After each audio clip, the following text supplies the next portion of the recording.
orang yang tidak menerima rukhsahnya Allah Ta'ala. Jadi orang wajib-wajib dilakoni terus kadang-kadang mergo dadi identitas isin ninggal. Kalau orang biasa puasa Senin Kamis, saking terkenal puasa Senin Kamis sampai muka napa isin. Iku dosane kok Gunung Arafah. Hadis iki apa lho, gue ora puasa Senin Kamis. Jadi ala kenapa ora puasa Senin Kamis nampa rukhsah pengiran niku ora nampa jeneng gak nglakoni. Karena mengkono iku ali ngatasi mamal isin yang disapa mislu jibali Arafah iku kaya Gunung Arafah. Jadi pengiran itu ya aneh sing apik to. Jadi misalnya ana wong maca Quran kok yakin ra di sepuro iku dianggap ngenyek Quran. Wong wukuf ning Arafah kok nyangka dosane ra di sepuro iku dianggap ngenyek pengiran. Mana ana wong wali iku mergo ndablek. Dene wong ndablek ra wali iku goblok-gobloke wong. Jadi ke daftar wali lewat jalur napa? Ndablek. Tapi potongannya ya tetap ra wali mungkin wis serabakan. Jadi wali itu gampang. Jadi kok ada jadi wali wis bejane wong. Enggak tak terangno carane dadi wali sing gampang-gampang nak mbok bar Ramadan tak deloke wis masuk ta urung. Nah ora tak sidang nang. Ya dadi kan ora dadi wali usul ning pengadilan kudu dimenangno. Rawahu ngene hadis sapa Imam Ahmad. Wasiratu te syarat iku dumatun, wasiratu tawi siratul mustaqim dumatun peteng. Wasiratu te dalan lagu maring sirat wal yaqinu yakin.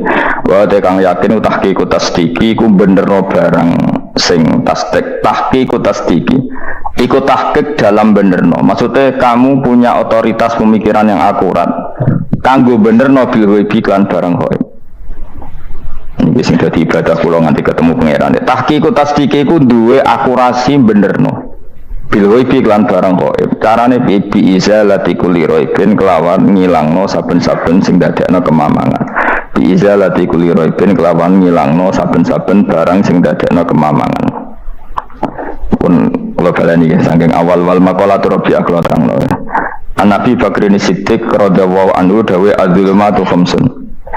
Dawe Abu Bakar kegelapan itu ada 5. Di mergo Abu Bakar wong saleh, nak kegelapan itu luwih akeh. Dadi rapati apal nek jumlahe akeh rapati apal. Roe muk piro? 5. Zaman akhir ora ada 5 ribuan no? Nomor 1 hubud dunya. Seneng dunya. Seneng dunia macam-macam, seneng pangkat, seneng apa saja yang tidak mengantarkan ke akhirat. Itu darani napa? Dunia. Atau apa saja yang murahan, itu darani dunia. Kalau terangno definisi dunia, dunia kata dana yadinu dunuan. Ana sing ulama nasrib sangka dania terus ditakhfif hamzah jadi daniah terus ditakhfif hamzah jadi ya daniyah terus mengikuti wazan fula jadi dunya. Jadi barang sing hina itu jenenge apa? Dunya. Atau barang sing dekat itu jenenge dunya. Kemanane dunya saiki, dana itu maknane dekat. Akhirat nanti. Sungokno wae kok kowe sesuai paham. Sehingga sesuatu yang tidak murahan kayak sujud, kayak sedekah, kayak ngaji itu ora dunya. Ini kesaksian akhirat. Sehingga ketika Ibnu Khaldun itu Allah itu ngeritik dunia ya yang perlu dikritik. Bahkan kadang akhirat pun dikritik pangeran, swarga pun kadang dikritik pangeran. Nak waya perlu dikritik karena ada konteksnya. Ada apa? Konteksnya. Misalnya begini. Saya punya kitab namanya Khilyatul Auliya atau Baqatul Asfiya. Saya sampai sekarang belajar kitab itu terus. Ini sekitar 14 jilid. Ini kitab induan Ihya. Saya berkali-kali ngomong di mana-mana. Imam Ghazali dalam hal mana Kibul Akhyar, sejarah orang-orang pilihan itu menginduk kitab nama Khilyatul Auliya itu 14 jilid. Dalam ilmu tasawuf beliau menginduk kitab jenis Qutil Qulub, ini karangannya Abu Thalib Al-Makki. Dalam fikih tentu beliau menginduk gurunya Imam Haromen. Dan memang kitab itu harus nginduk, kalau tidak namanya mukhtarik, bikin-bikin. Memang syaratnya ulama harus muttabi, dia hanya pengikut, tidak boleh apa kreasi. Kalau kreasi namanya bid'ah, bid'ah. Kalau terang, di situ ada cerita ada seorang sufi bodoh ngeritik dunia tak ngamal. Dunia itu seronok bener, dunia itu nggon batang, dunia itu jifah batang. Sing berebut batang ya siap-siap rebutan be asu, soalnya ngomongnya sudah ndin. Sayyidina Umar itu agak tersinggung dengan makalahnya orang sufi yang bodoh ini. Ya, rata-rata orang sufi memang bodoh, kecuali gelem ngaji fikih. Selang ngomong ngalor ngidul dunia ku swelek terus dia ini biasa lah orang sufi itu semilah dewian terus orang lakoni popos ngerti-ngerti lesu kok mangan wae lesu orang sufi kan gitu. Singkat cerita terus Umar agak marah tapi beliau masih bisa mengendalikan diri terus kata beliau sal sayyidah sal hada sayyid kamu tanya hada sayyid maksudnya sayyid dalam bahasa dulu itu ya orang terhormat dalam bahasa zaman era itu maknanya sayyid itu maksudnya apa sadat maksudnya bukan habib bukan kalau dalam bahasa Arab dulu itu memang kalau habib itu ya Nabi kalau sayyid sadat itu sufia itu belum pasti maknanya apa habib ya tokoh-tokoh yang diikuti dalam apa makalahnya dalam apa makalahnya. Terus kata Ubay bin Ka'ab dan ini menurut saya benar sekali dan kamu harus mengikuti Ubay bin Ka'ab. Dia adalah termasuk 6 sahabat yang dipuji Nabi min ahlil Quran apa? Yang dipuji Nabi min ahlil apa? Quran. Kata Ubay bin Ka'ab, lalu Anda masuk surga karena apa? Lalu Anda masuk neraka karena apa? Lalu Anda dapat ridho Allah karena apa? Kamu itu bisa masuk surga lihadidar karena kenangan di rumah ini, maksudnya karena dunia ini, karena sujud kamu, karena kebaikan kamu. Itu di mana? Allah mereferensi amal kamu ya di dunia ini. Kamu masuk surga karena sujud kamu di dunia ini. Nanti masuk neraka karena keangkuhan kamu di dunia ini. Fahadi dunya mi'yar. Dunia ini adalah takaran. Semua referensi Tuhan tentang akhirat itu merujuk kelakuan kita apa? Di dunia. Sehingga kalau kamu masuk surga selamanya lama, itu ya karena kebaikan kamu di dunia. Maka jangan kritik dunia ini. Karena dunia itu mahalu sujudika, mahalu ruku'ika, mahalu khubwa. Dia marah-marah. Sehingga semenjak itu kata Ibnu Khaldun orang tahu dunia yang dikritik adalah dari madadul kalimah dani'ah, sesuatu yang murahan apa? Yang murahan. Sehingga kalau misalnya orientasinya itu kebesaran li'ilai kalimatillah, maka itu tidak termasuk dunia. Dan yang suasananya akhirat tapi motifnya adalah kasal, kemalasan, itu yang benar-benar dunia. Makanya Imam Syafi'i sering kritik tasawuf itu sampai usisati tasawuf alal kasal. Ilmu tasawuf itu basisnya itu karena pemalas. Karena tadi misalnya begini, ini contoh paling gampang. Zaid itu di daerah pinggiran di mana Islam itu minoritas. Terus dia ingin kaya raya supaya bisa bikin masjid atau bikin komunitas Islam, atau dia ingin jabat jadi lurah supaya nggak ada pelarangan orang sholat karena dia yang punya otoritas bikin aturan, atau kalau mungkin skup lebih besar dia ingin jadi bupati supaya daerah situ familiar dengan Islam karena pejabatnya muslim. Itu tidak dunia karena semua orientasinya untuk mengawal sujud, mengawal kebenaran.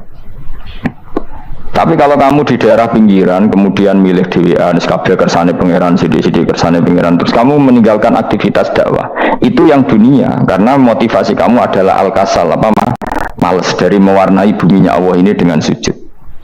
Ini yang banyak orang sufi salah paham. Makanya orang sufi harus ngaji fikih.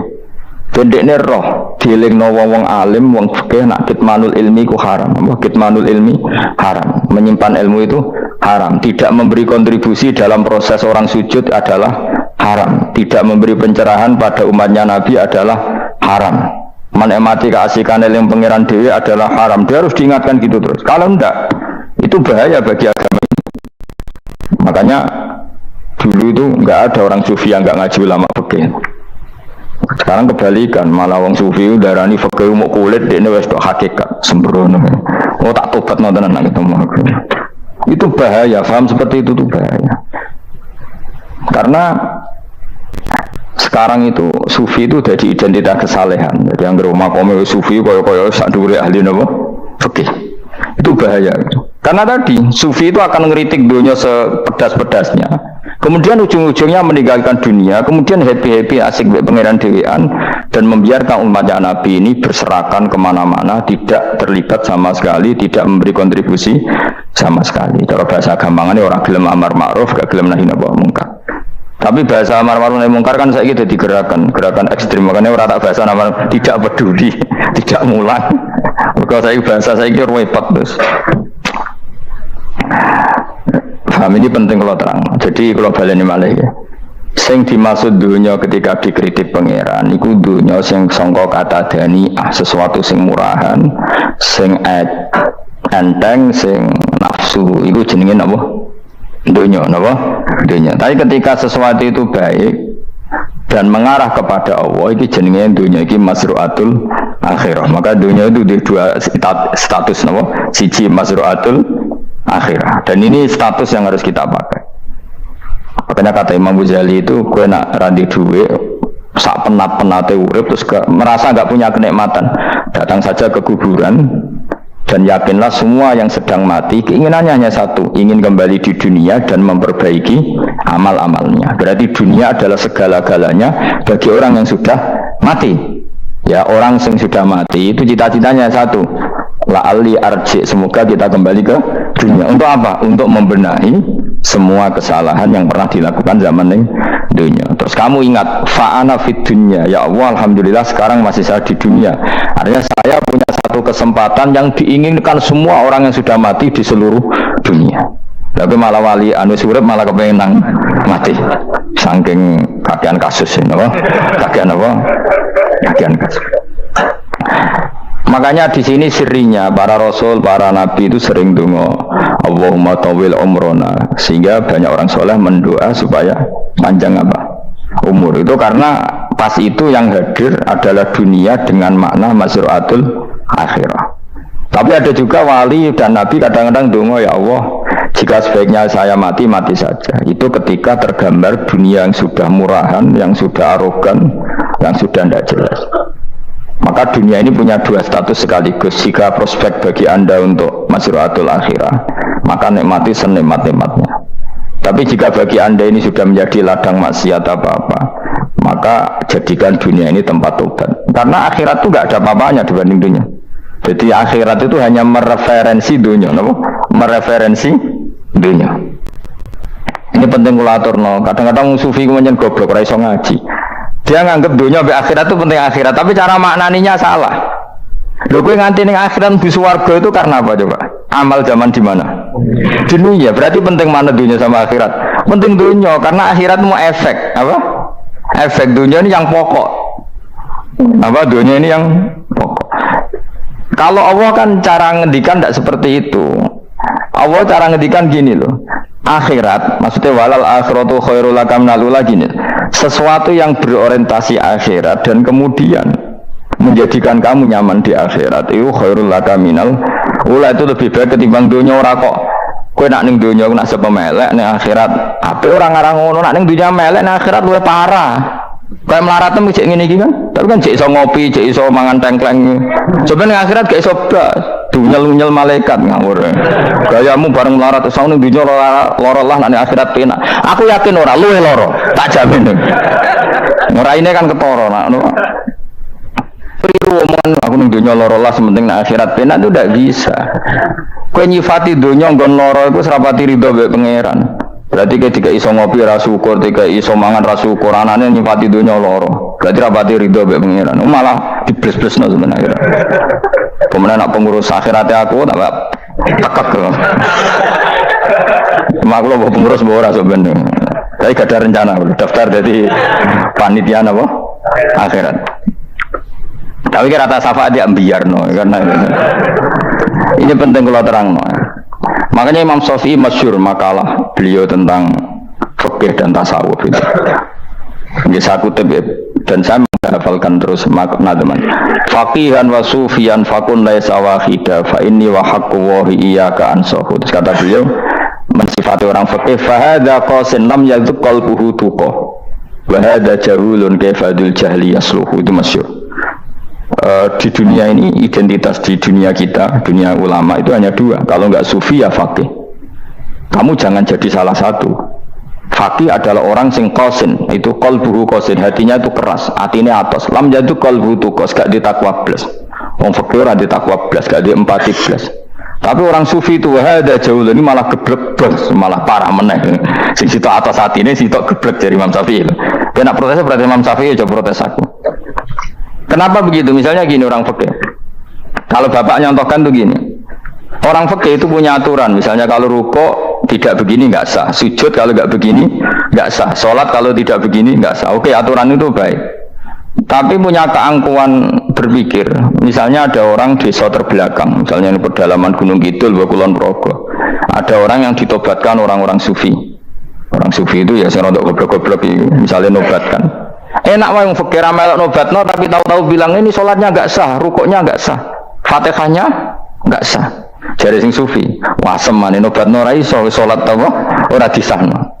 Si sufi ya goblok pisan, ketika ngawal si ajudannya tadi sholat nggak dikawal, sehingga banyak aliran di Jawa sholat ala kali Joko ya anu fatihah mau meneng tok, sitok sujud tok. Jadi ini sitok atas hati ini orang gelem bina tapi muni rasa, sitok goblok orang tahu nerusno pembinaan, akhirnya yang mandek ning satu kesalahan dan diwaris ya bergenerasi-generasi. Makanya kata Imam Syafi'i itu sitok goblok, sitok atas hati ini. Jadi kamu jangan jadi salah satu itu. Makanya kamu aman karena kamu tidak sufi ya tidak fakih. Makanya nggak masuk, nggak masuk yang dikritik Imam Syafi'i. Kamu sufi ya ndak, fakih ya ndak. Makanya kalau Imam Syafi'i kritik itu, tapi alhamdulillah ada dua-duanya. Yang nggak sufi. Karena orang sufi itu kalau ditelusuri itu memang kesalahannya terlalu banyak. Kecuali dia mau ngaji fikih, kecuali dia mau ngaji fikih. Kayak tadi misalnya, sampai Imam Syafi'i zaman itu duka yang menghentikan usisat tasawuf alal kasal. Ilmu tasawuf itu dibina, itu berdasar kemalasan. Loh, saya punya teman sufi banyak, saya ini kiai loh, punya teman sufi banyak. Tekon dengan kulo, Gus, dunia serusak, sementing saat ini ngatah-ngatah istighfar. Memangnya kita bisa diistighfari pangeran, di sepuro pangeran ketika kamu orang alim tidak mulang? Memangnya kau iso di sepuro pangeran ketika kau sugih zakat? Memangnya kau iso di sepuro pangeran wis kere ra nyapu masjid teko Jumatan, bareng ngrokok itu usep-usep ning pojok masjid bar mulai. Enak weh. Ono keran coplok is dibarno. Memangnya kamu bisa jadi orang miskin seperti itu kemudian dimaafkan Allah? Tidak bisa. Kamu harus terlibat dalam proses sholat. Wis kere ya urun gawe keran, misalnya orang ngono urun masjid ya nyapu-nyapu, sing sugih urun duwe, sing alim urun mulang. Kok enak? Dunia bangga rusak terus kabeh dhewean menangis sebenarnya dhewean neraka ora tak baturi ya ngono. Ndak bisa, sufi seperti itu ndak bisa, tuh kriminal. Malah Imam Syafi'i dalam satu makalah besok tasawuf awan wis rondok meneh. Saking ekstrimnya beliau. Nah, kenapa Imam Ghazali muji orang sufi? Kitab-kitab risalah Qusairiyah muji orang sufi itu sufi-sufi yang kayak gue. Sufi-sufi yang belajar fikih, napa? Sufi-sufi yang masih mau belajar fikih. Kok enak? Jadi sufi itu maknanya sidik-sidik. Zaman itu rusak itu tidak seperti itu. Nak rusak ya amanat pengiran kan melok dandani. Nah, ketika rakan didandani sebetulnya nggak masalah, kan ada alternatif. Misalnya gini, ada mobil rusak nggak bisa dipakai. Memangnya mobil hanya itu? Kan ada mobil yang lain itu jenis fakih. Ini enggak, kamu punya pemimpin hanya 2 atau 3 lah, biar nggak nyindir. 3 atau 4 lah. Ketika 4 ini orang ini gagal, seakan-akan Indonesia gagal. Memangnya Indonesia hanya punya orang 4 itu? Goblok sekali kita berpikir gitu. Segoblok-gobloknya apa? Memangnya Indonesia itu milik siapa? Kenapa kamu menggantungkannya sama 1-2 orang, 3-4 orang? Gampang ada cara alternatif. Terus, tapi kan harus lewat pemilu, kok jangan ngenteni pemilu 5 tahun cepat. Mustafa Rokin jokno jadi calon presiden. Nah, kemudian jadi negara tahlil. Karena dia nabi ya, ngomong ekonomi ya ora iso. Ngomong wisata ya haram, ngomong budaya haram. Ngomong badan usaha milik negara ya ora roh deh. Langsung dibagi-bagi. Tapi kelirunya kita selalu begitu. Ketika kecewa sama pemimpin, seakan-akan dunia ini tergantung pemimpin itu. Mana ada dunia ini dipasarkan sama makhluk oleh Allah. Dunia ini milik Allah, nggak pernah dipasarkan makhluk. Bahkan kiai mati pun nggak ngefek pada agama. Dulu sahabat meninggal agama jalan, wali songo orang-orang pilihan meninggal agama jalan. Karena Allah tidak ridho dunia ini, agama ini, dunia maupun agama dipasarkan sama seseorang. Allah yang mengurus dunia ini. Apa nak konglomerat mati terus uang melarat kabeh? Tidak kan? Apa nak wong soleh mati terus wong bejat kabeh? Ndak. Allah yang mengurus agama ini. Saking goblok, ana kecewa mek makhluk itu. Terus ya Allah, terus seakan-akan dunia ini runtuh. Nang pegatan saiki ana sing lanang. Ana orang pegatan terus bojo kabeh. Bojone mati sing wedok malah makmur akeh to. Makanya pangeran nanya manusa iku entek-entekan. Allah nate ngendikan gini masalah pegatan. Unik ngendikan pangeran. Ya rodok manekno wong pegatan. Wa iya tafarraqa yughnillahu kullam min saati. Kamu tidak usah takut dalam suami istri itu bercerai. Wa iya tafarraqa, jika dua suami istri bercerai, yughnillahu kullam min saati, bahkan satu-satunya per satu dari kedua mempelai ini bisa dikasih lebih kaya. Banyak enggak wong pegatan terus akhirnya lebih makmur. Dan kenangannya sumpah pegatan Mas dhisik aku untuk bojo sing dhisik wis.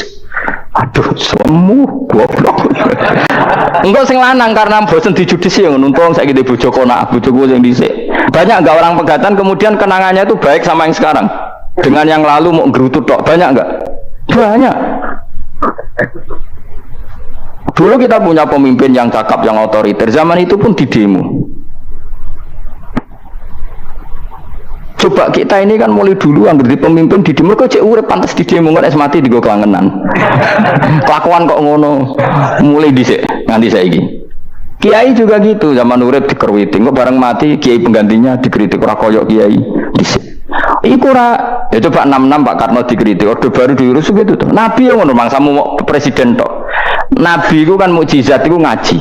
Jadi mukjizatnya Nabi ku ngaji. Dari masyarakat pun mukjizat orang keren blas. Mukjizat itu kudu nganggo tongkat. Jadi seru napa?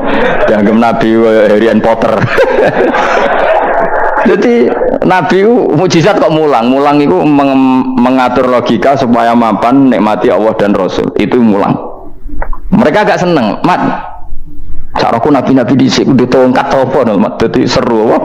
Seru main sebelah pokoknya seru lah. Nabi sempat tertarik, ya kepengen di tongkat tahu Nabi tua, kita ya sangar lah, wah. Jadi Nabi ngalor ngidul gak apa, tongkat nggak ada sing ngelawan, plus terus kecemplung segoro, kan ya seru lah. Misalnya orang Yogyo macam-macam, tutuk terus likuifaksi itu tenggelam kan, seru lah, wah. Nah,